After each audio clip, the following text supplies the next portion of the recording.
I have some good news and some bad news.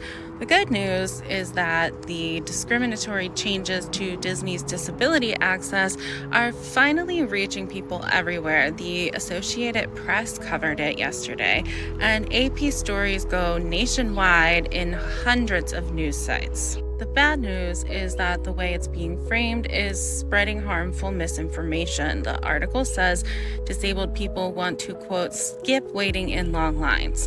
That is completely false, and it's a dangerous misunderstanding of what accommodations actually are. The truth is that DAS is a virtual wait. Disabled guests wait the exact same amount of time as everyone else, just in a place where they won't faint, have sensory meltdowns, PTSD triggers, or collapse. At least that's what it used to be before the changes. But calling that skipping is like saying disabled people are lucky to have accessible parking. These aren't perks. They're what we need so we aren't excluded in the first place.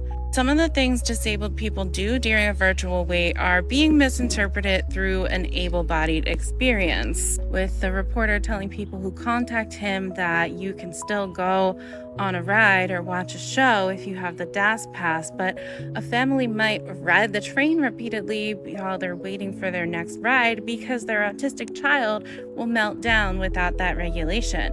Someone with POTS might look like they're sitting in a show enjoying themselves, but it's actually the only place available with air conditioning so that they don't faint. A person getting something to eat may actually be stabilizing dangerously low blood sugar. These are the bare minimum needed to stay safe while waiting the exact same amount of time as everybody else.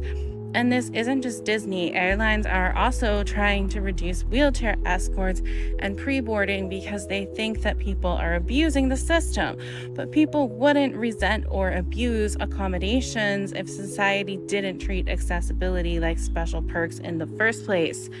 These are essential lifelines for people who are otherwise excluded, so acting like they're a perk or a skip the line pass is incredibly dangerous. So yes, it's good this issue is reaching millions of people, but framing DAS as skipping the line or any other disability accommodation as some sort of perk is ableist and dangerous. Because this came from the Associated Press, the misinformation is everywhere now.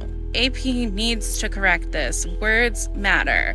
Accuracy matters, especially when misinformation fuels hostility towards disabled people who are just trying to get the same access that abled people already have.